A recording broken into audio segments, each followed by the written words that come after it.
Bienvenue dans le Studio Talk. Déjà 1 mois depuis la première vidéo, depuis le premier épisode. Donc si tu l'as pas vu, je t'invite à aller le voir. Franchement, le temps, il passe vraiment trop vite. Dans le premier épisode, on a discuté des réseaux sociaux, de cet effet de comparaison, de perfection, d'auto-sabotage, etc. Dans ce deuxième épisode, j'avais envie de parler avec toi de l'entrepreneuriat, de mes attentes versus la réalité après mes 2 expériences dans le monde de l'entrepreneuriat. Et donc presque plus de 5 ans d'expérience dans ce monde-là. Donc voilà, j'avais envie de parler un peu de mes conseils, des qualités qu'il faut avoir pour entreprendre si c'est quelque chose qui te fait envie. Et donc avant de rentrer dans le vif du sujet, j'avais envie de faire une petite introspection de moi-même pour que tu en saches un petit peu plus et de pourquoi j'en suis arrivée à entreprendre. Donc moi déjà, il faut savoir que ça a commencé du coup par rapport un peu à mes parents, à mon entourage, puisque mes parents ont été salariés de ma naissance jusqu'à peu près mon adolescence. Et à mon adolescence, ils se sont, pas en même temps, mais plus ou moins en même temps, mis à leur compte. Et c'est vraiment la première expérience que j'ai eue avec l'entrepreneuriat, dans le sens où j'ai jamais vu moi mes parents aussi épanouis professionnellement que la période où ils étaient à leur compte. Ils sont à la retraite maintenant, mais en tout cas, c'est la première expérience que j'ai eue, c'était celle-là, de voir à quel point c'était bénéfique pour certaines personnes, en tout cas, d'être à leur compte. Après l'adolescence, du coup, j'ai fait des études à la fac. Donc déjà, j'ai fait un choix à la fac. Ça veut dire que déjà, j'étais prédestinée à faire un choix de métier où j'étais quand même un peu indépendante. Puisque à la fac, on a un cadre qui est un peu moins strict que certaines études. Alors, pendant mes études à la fac, j'ai fait beaucoup de stages qui m'ont montré très clairement que j'étais pas faite pour travailler en entreprise. Vraiment, ça m'a vraiment montré que j'étais pas faite pour ça. Par contre, mes études m'ont montré que donc je faisais des études, je sais pas si je l'ai dit, en finance, comptabilité des entreprises, gestion d'entreprise, etc. Et ça m'a montré que cette partie-là, je la kiffais vraiment. Donc j'avais vraiment envie de garder cet aspect création d'entreprise, gestion d'entreprise, mais il fallait que je le fasse dans un métier qui me passionne et surtout que je le fasse pour moi-même, donc à mon compte, en freelance ou en entrepreneuriat. On va y arriver. Et du coup, quand il a fallu que j'écrive un peu le plan de cette vidéo, je voulais commencer par mes attentes versus la réalité maintenant que j'y suis. Donc je me suis posée à mon bureau et j'ai écrit un petit peu toutes les attentes que j'avais eues. Et bizarrement, toutes les attentes que moi j'ai eues avant d'entreprendre, c'était que des attentes positives. À aucun moment je me suis dit ça va être dur ou peut-être fais attention à ça ou quoi. Franchement, sur ma liste, il n'y a que des trucs positifs. Et donc j'en ai noté 5. Donc je me le suis noté juste là sur un papier. Donc la première attente que j'avais, c'était la liberté. La liberté de travailler avec qui je veux, la liberté de faire mes propres horaires. Ça, c'était vraiment l'attente que j'avais. Et maintenant, avec le retour, oui, très clairement, c'est une réalité. Parce que c'est moi qui crée les horaires comme je le souhaite. Comme je fais un métier aussi créatif, je peux mettre les créneaux d'horaire où je suis la plus créative où je veux. Si je veux terminer un peu plus tôt, je peux commencer un peu plus tôt. Si je veux me libérer un week-end de 3 jours, je condense mes clients pour pouvoir le faire, etc., etc. Je fais vraiment comme je veux. J'ai la liberté aussi de choisir mes clients. Quand il y a des clients avec lesquels je ne me sens pas de travailler, je ne travaille pas avec eux. Je ne suis pas obligée, chose que je ne pourrais pas faire si j'étais salariée. Et aussi la liberté de mouvement, donc pas dans ma première entreprise. Donc la première expérience aussi, je ne vous en ai pas parlé, mais que j'ai eue en tant qu'entrepreneur, c'était une marque de cosmétiques. J'ai lancé ma marque de cosmétiques. Et là, aujourd'hui, donc, je suis graphiste, web designer, donc dans mon propre studio. Et donc, avec ma première entreprise, j'avais pas la liberté de mouvement puisque j'avais mon labo, etc. Donc, j'étais obligée de rester à un endroit fixe. Alors que maintenant, avec mon métier qui est un peu plus digital, en vrai, avec un ordinateur, une connexion, je peux travailler un petit peu de où je veux. Et ça, pour moi, c'était hyper important dans ma deuxième expérience. Je veux vraiment être libre, en fait, de bouger, libre de travailler quand je veux, etc. Et avec qui je veux. La deuxième attente que j'avais, c'était que j'avais pas de salaire limité, de rémunération limitée. C'est-à-dire que quand tu entreprends, ton salaire, il est illimité, entre guillemets, où il n'y a pas de limite. Par exemple, si tu as une entreprise de produits, tu vends des produits, au plus tu vas en vendre, plus ton chiffre d'affaires va augmenter, plus ton salaire augmentera. Si tu es une entreprise de services, au plus tu vas prendre de l'expérience, au plus tu vas faire un travail qualitatif, au plus tu pourras augmenter tes prix et au plus, pareil, tu pourras être rémunéré. Chose que quand tu es dans le monde du salariat, je me disais, t'es limité, tu peux avoir une augmentation de salaire, mais t'es quand même limité à ce que tu fais et à ce que tu as. Et alors ça, oui, dans la réalité des choses, c'est vrai, mais par contre, c'est au bout de X années, c'est pas au début. Au début, il y a une grosse précarité financière, au début, tu réinvestis tout dans ton entreprise. Dans ma première entreprise, elle a duré, je l'ai gardée environ 3 ans, j'ai vu très peu, je me suis versé très très peu de salaire, voire pas du tout.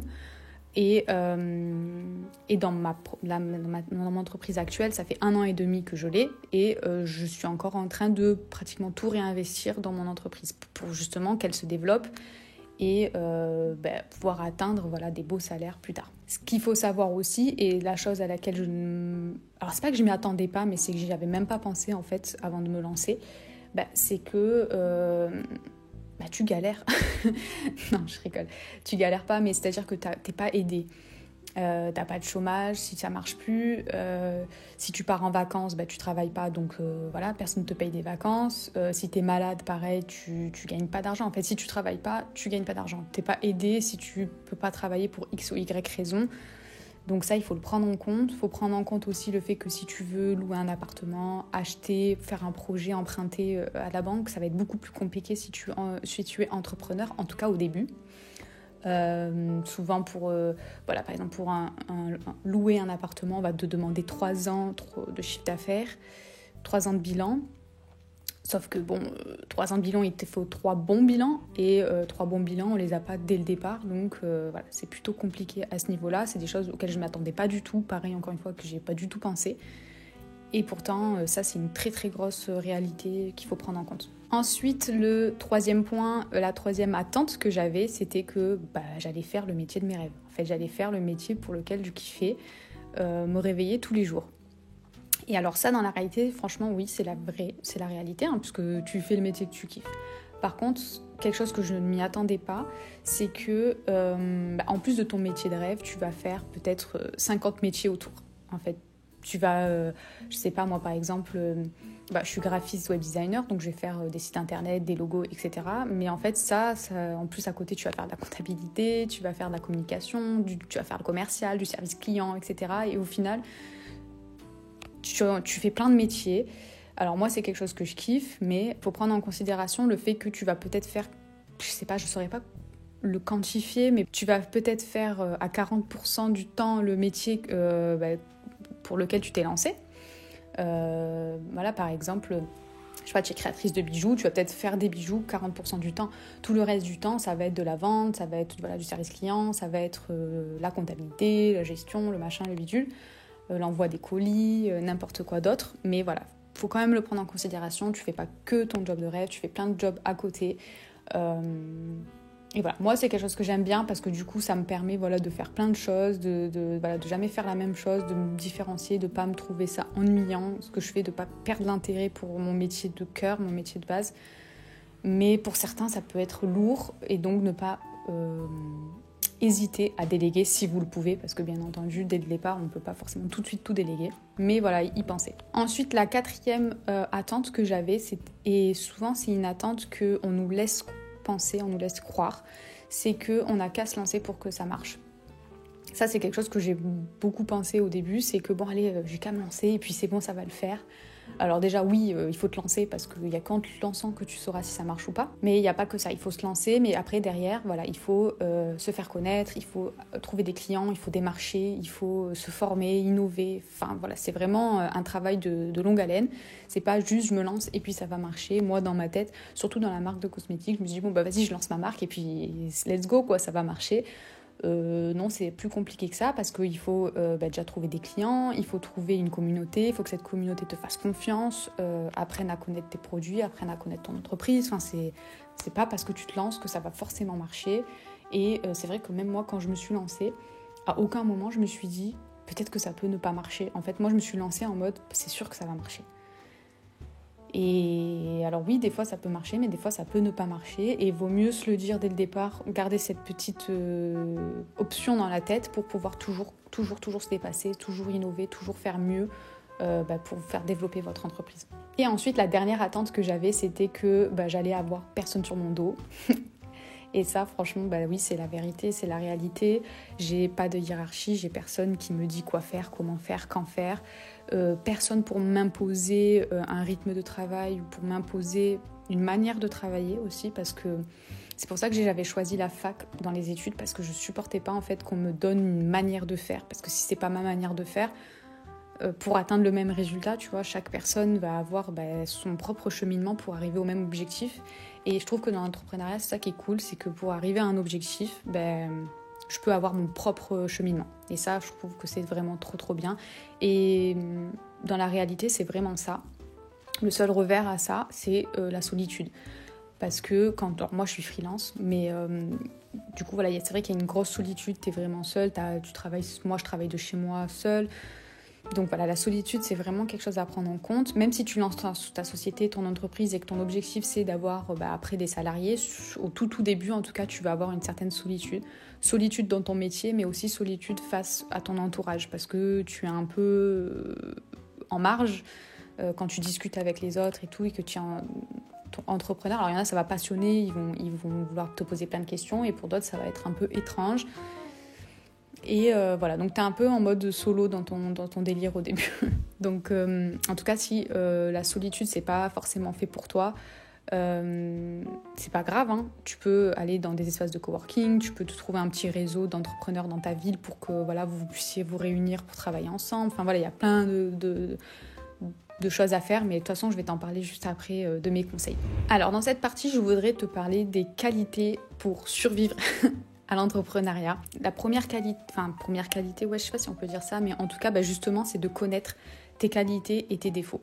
Moi, avant de me lancer, j'ai fait beaucoup d'introspection, j'ai fait beaucoup de tests de personnalité, etc. Ça peut paraître un peu bateau, mais c'est super important pour apprendre à te connaître tes défauts, tes qualités, pour pouvoir savoir ce sur quoi tu dois déléguer et ce sur quoi tu dois te former ou t'améliorer. Je vais prendre un exemple. Moi, par exemple, je suis très tête en l'air, donc je suis pas forcément la personne la plus organisée ou en tout cas la plus structurée au monde, et je savais que ça, dans le monde de l'entrepreneuriat, ça allait être un vrai défaut. Donc c'est quelque chose sur lequel je me suis formée. J'ai pris une formation pour pouvoir m'aider à structurer mon business, structurer mon entreprise pour être vraiment carré entre mon processus client, mon processus créatif, et voilà, vraiment pour tout structurer. C'était hyper important, et c'est parce que je me connais que je savais qu'il fallait que je travaille sur ce point-là. Donc forcément, mon deuxième conseil, ça va être d'être organisé, d'être structuré, ta comptabilité, ta finance, tes clients, vraiment avoir ton petit processus. Ça va vraiment te permettre toi de te protéger, de savoir de pas commencer à surchauffer là-haut, et de toujours être bien organisé. Ça, c'est hyper important, et encore une fois, ça s'apprend parce que je ne le suis pas du tout, et j'apprends à l'être. Et en tout cas, je me suis aidée de personnes extérieures pour m'aider à l'être, justement, un petit peu plus. Ensuite, comme je vous le disais tout à l'heure, ne pas avoir peur de la solitude, ça fait partie du jeu, ça fait partie, en tout cas, encore une fois, je le précise, quand tu es en freelance, quand tu es entrepreneur et que tu ouvres une société, une boîte, forcément, peut-être à long terme, tu vas employer des salariés, donc ça va aller. Mais en tout cas, au début, il ne faut pas trop avoir peur de la solitude. Ensuite, je dirais qu'il faut être quelqu'un qui ose. Et en tout cas, qui n'a pas peur d'innover, qui n'a pas peur d'entreprendre, tout simplement, qui n'a pas peur de se montrer, qui n'a pas peur... Alors quand je dis se montrer, c'est pas forcément se montrer soi-même, mais de montrer son entreprise, d'en parler autour de soi. Enfin, c'est hyper important. Il faut être vraiment ton fan numéro 1, défendre ton projet à fond.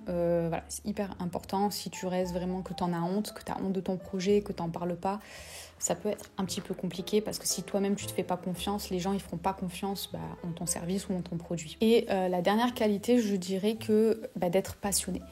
Moi, je donne vraiment ce conseil-là, c'est de pas prendre, si tu as envie d'entreprendre, ne pas juste prendre un truc de niche qui marche bien et d'entreprendre là-dedans si ça te passionne pas du tout.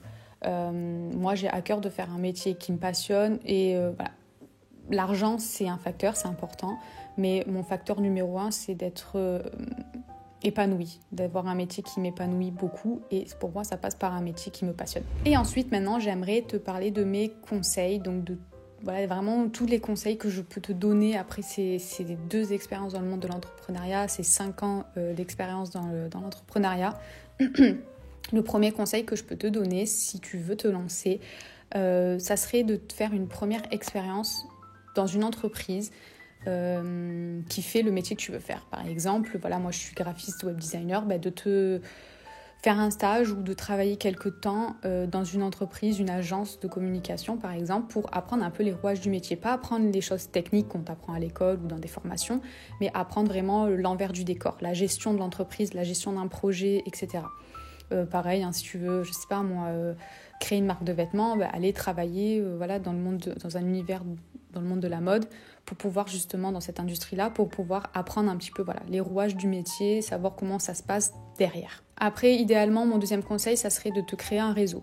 Donc, quand j'ai créé ma marque de cosmétiques, j'ai créé des réseaux sociaux avant même que l'entreprise se crée, pour pouvoir justement embarquer une communauté avec moi dès le début. Ce qui fait que quand j'ai lancé ma marque, j'avais déjà une communauté qui était là, prête à acheter mes produits. Et du coup, ce qui fait que quand j'ai lancé ma deuxième entreprise, j'avais toute cette communauté qui me suivait déjà, qui m'a suivie dans ma deuxième aventure. Donc, je ne suis pas partie de zéro. Et ça, c'est hyper important. Ensuite, je reviens, j'en ai fait que en parler, mais d'être organisée, bien gérer ta comptabilité, tout l'aspect fiscal, finance de ton entreprise, tes contrats, tes devis, tes factures, d'être bien carré. Comme ça t'évite d'avoir des problèmes avec des futurs clients, des problèmes, de rester carré, parce qu'en fait, il n'y a personne qui va le faire ça à ta place, et c'est des choses auxquelles on ne pense pas quand on est salarié, parce qu'on n'imagine pas la personne qui s'occupe de tout ça, mais il y en a bien une, et donc toi, tu dois avoir ce rôle-là, en tout cas que ce soit toi ou un comptable ou n'importe qui, mais voilà. Sois bien organisé, structure bien ton entreprise, c'est hyper important. Ensuite, ce serait, je dirais, de montrer ton travail. Pareil, faut vraiment que tu te... Alors, quand je dis tu te montres, encore une fois, c'est pas forcément se montrer soi physiquement, mais montrer ton entreprise, montrer ce qu'elle fait, montrer l'envers du décor de ton entreprise, je sais pas, montrer tes services, montrer ce que tu fais. Voilà, hyper important de créer une communauté sur les réseaux sociaux, pour moi c'est primordial. Ensuite, un autre conseil, ça serait, ça c'est un peu plus, je dirais, de garder un job. Si tu veux te lancer, garde un travail.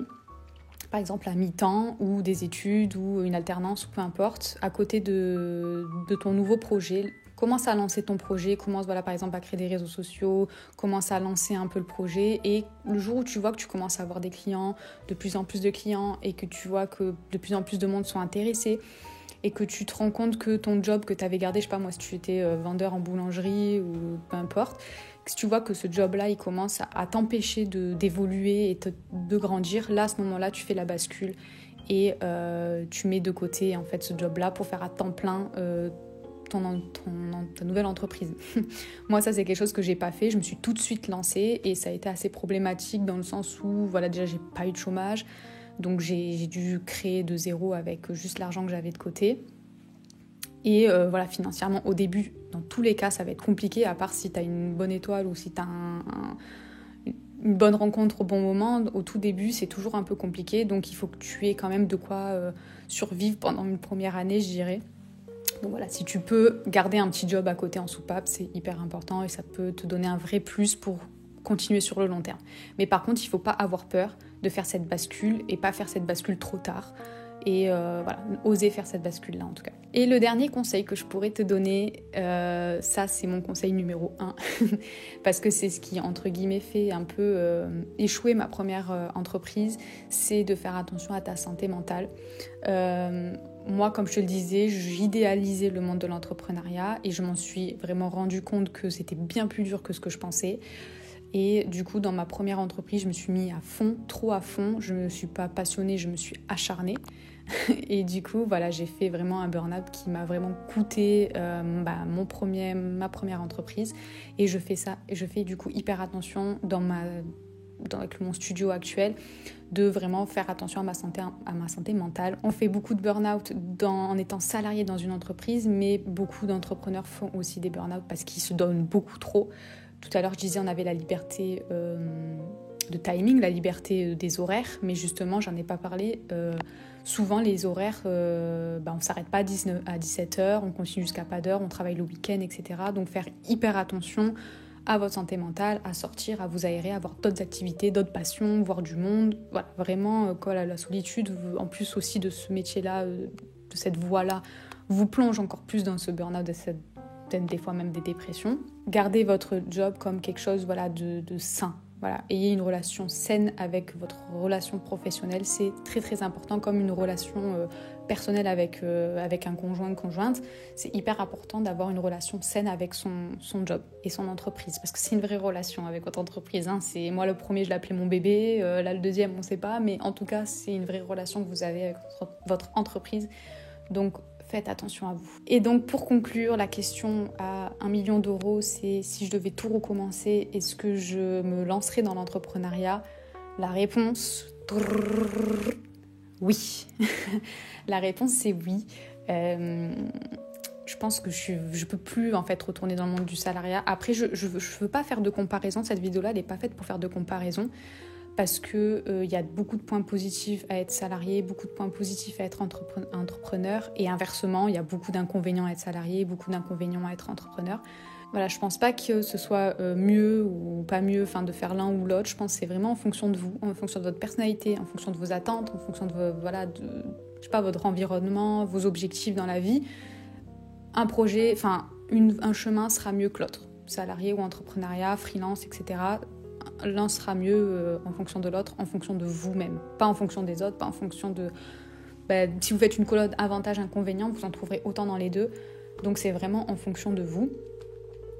Moi, je pourrais plus revenir en arrière. Je pense que dans tous les cas, j'entreprendrai toujours. Peut-être que je changerai de voie un jour, je sais pas. Mais en tout cas, je pense que je serais pas faite pour retourner dans le monde du salariat. Et je suis trop contente en tout cas d'avoir entrepris, d'avoir osé le faire, parce que même si demain j'arrêtais et que je repartirais dans une entreprise, en fait j'ai vécu des trucs de fou, j'ai vécu des trucs que j'aurais jamais fait avant. Quand j'ai créé ma marque de cosmétiques par exemple, j'ai fait des marchés. Genre c'est un truc que j'aurais jamais fait, genre je voyais les gens faire des marchés, là j'en ai fait et c'est trop cool de l'avoir fait. J'ai vu plein de choses, j'ai fait plein de choses que j'aurais jamais fait si je m'étais pas lancée. Donc voilà, mon conseil c'est lancez-vous. Même si vous le faites 1 an, 2 ans, que finalement vous vous rendez compte que c'est pas fait pour vous, vous retrouverez un job, c'est pas très très grave. Osez le faire, dans tous les cas vous avez, je pense, rien à perdre, à part si vous avez une situation en entreprise qui est idéale, lancez-vous à côté et puis comme je vous ai dit, vous ferez la bascule à un moment donné, mais osez le faire, on n'a qu'une vie, il faut en profiter. Voilà, j'espère que le thème de ce 2e épisode vous a plu. On se dit à dans un mois pour un nouvel épisode. Bye!